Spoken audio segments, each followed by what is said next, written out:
January 26th of 2005 was a day that will live in infamy with the city of Glendale. It is a time when we actually had the worst disaster that we've had in the history of the city occur, with the largest loss of life, the greatest degree of injury.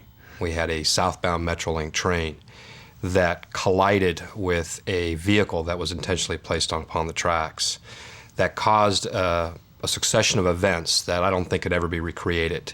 It caused the train to derail, hit a parked freight train on a west track, causing the passenger train to start to jackknife. At the same time, there's a northbound train on the east track, and that collides with the MetroLink. Within a matter of seconds, we have 3 different trains collide along with a vehicle. But that particular morning, it was rainy, it was dark, it had an eerie feeling to it, and it turned out to be what many of us call a perfect storm. All due to the careless and intentional act of one individual.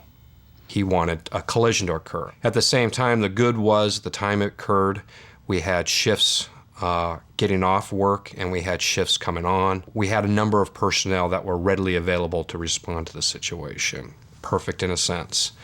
The location of the event was right next to a Costco lot. The Costco lot at that time of the morning was empty, and we know that's a warehouse-type parking lot, very huge. It allowed for a staging area, not only for command posts, emergency vehicles, fire trucks, paramedics, but triage was set up. We had media set up there, even had helicopters landing to the rear of the Costco. It was the perfect location. We prepare for potential acts of terrorism, we prepare for emergency disasters, so forth, in concert with the fire department. We have a program called SPE, which is our strategic planning element, which actually consists of members of both fire management and police management that meet on a bi-weekly basis. And because of that, they plan incidents, joint training exercises and incidents, and we try to really do more than just talk about emergency operations and planning, more than just talk about ICS. We actually drill on that repeatedly. Training that we had received prior to this day was paramount. And I will never forget that when I showed up, everybody was doing what they were supposed to do. There was no tug-of-wars, there was no territorial battles, there was nothing but getting the job done, working together. The important part about ICS is the fact that if you train in it on a regular basis, it becomes somewhat second nature. So even without understanding the magnitude of the incident, you begin to operate in that fashion. So what we had is a number of agencies simultaneously responding to the scene, all beginning to set up an incident command system in accordance with their training. Sometimes when it's catastrophic, and this was, we had a fire. These are huge, huge trains. When you stand next to them, you don't realize how big they are. There was calamity, there was chaos, and there was a lot of blood. And police, when we responded to the scene, we were actually met Costco employees who had responded from the nearby Costco to assist passengers that had been in trouble in this disaster, and rather than running from the disaster, they ran into the disaster to help and do whatever they could to save lives. What were you thinking as you ran up to this and saw the twisted metal? I wasn't thinking at that time. It was just get out there and help. Hopefully, say whatever happens to me, somebody does the same thing. You don't think at that time. We heard the impact. We weren't sure what it was. We thought it was thunder. So I asked a couple of guys if they heard it, and they said they heard it, but they didn't know what it was either. So I looked outside the building, and I walked around, and that's when I saw the train sitting sideways on the tracks. And then I walked a little further, and I could see the part of the train that came through the fence, and that it was on fire. And first thing I did was just run back as fast as I could to the door, and I told Karen, call 911, and I told these guys, get fire extinguishers and meet me outside.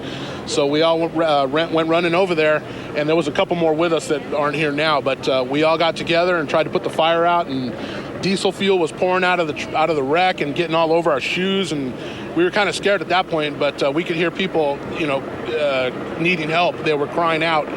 So we helped a few of them, like 2 or 3 of them out, and did what we could. And unfortunately, I think one of the people that we pulled out didn't make it. He was very badly injured. And we just did what we could till the fire department got there. And they actually were the first responders, along with people from Topanga Lumber, a lumber company on the other side. They had started their day about 6 o'clock. They too responded. And they helped the firefighters too when they arrived, because they needed heavy lumber. So for the urban search and rescue people, the USAR within the fire department, they had a lot of supplies not only readily available from Costco, but they had supplies readily available from the lumber company. The first concern in an incident of this magnitude, especially with what's been happening in the world, everyone was very concerned as to whether this could be a terrorist act of some type. And then we were receiving information that a vehicle had been on the tracks. We didn't know initially whether it was accidental, intentional, or what. An individual who was believed to have been suicidal had put his vehicle on the tracks and then changed his mind and couldn't get the vehicle off and had fled, and this collision, horrific collision occurred. So I did respond immediately to the scene. And when I arrived, I saw a whole host of ambulance personnel there, as well as fire and police personnel that were engaged in the initial rescue operation. As that began to unfold, and we saw the magnitude of this incident, we realized that not only would it have to be a rescue operation, but it was eventually going to evolve into a recovery operation.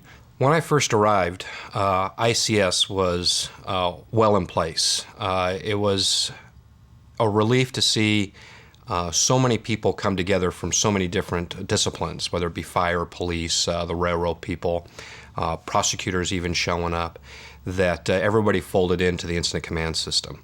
The policymakers of the 3 major agencies involved made a determination Glendale would take the lead, but in a sense, they were taking a lead. They had some kind of structure, and that was ICS. Well, initially we began to receive reports that a suicidal individual had placed his vehicle on the tracks. Later we found by witness interviews that that wasn't accurate, that he had actually intentionally placed his vehicle on the tracks, actually doused it in gasoline prior to putting it on the tracks, put the vehicle on the tracks, doused the interior of it, and then stood back and actually watched this horrific incident occur. Definitely, once we knew that it was going to exceed the scope of a rescue effort, and actually it would involve a criminal investigation, we were able to meet very early on with one of our unified command meetings and talk about the fact that this is much more than just a collision. It's actually a criminal scene, and it would be very important for the fire department, as they conducted their rescue recovery efforts, to try to leave intact the scene as much as possible. So we certainly, the job of the police department quickly moved from the initial rescue efforts that our personnel were doing to perimeter control. And we established an inner perimeter, we established an outer perimeter. And then we contained the area while the fire department conducted their rescue and recovery efforts. And as a person coming in from the outside, me being a part of that ICS system as the PIO, it was made very clear that we were going to set up a JIC, a Joint Information Center. And I didn't realize, as a PIO in a major incident like this, I would probably have 15 to 18 other PIOs show up in the next 30 to 45 minutes. And even within my own little section of the JIC, I set up ICS where there was some command and control over the situation and then delegation of responsibilities. Morning news being televised all over Southern California, almost instantaneous, it would set a certain amount of alarm, panic, and concern in family and friends over whether they could have had someone on the train. Because we knew there was going to be that overwhelming attention, because we wanted to handle that in a compassionate and sensitive way, we created and actually opened an emergency operations center at the city of Glendale, including an emergency information center and family reception center, away from the scene so that any friends, family, loved ones that were wanting to respond down to the scene could be directed from the outside perimeter over to City Hall to receive the type of support and information that they needed. When a family member called in, whether they called in on the 1-800 line or showed up at the reception center, their information was taken down. They were allowed to relax, sit there, watch television. We had a lot of counselors there. I think we had over 85 personnel staff this room. And when we did have to make that death notification, when the coroners had positively identified someone that we had recovered, we would forward that information to the Family Reception Center. We have a chaplain there, we have a department psychologist there, we had grieving dogs there, we had everybody there. They would then be able to sit down with the family in private, separate from everybody else, and make the notification. I personally believe, when I look back at the situation and then I look at other events that have occurred throughout the world, is we see a lot of people crying and grieving. They can't find their loved ones. They're holding up signs. A bulletin board starts.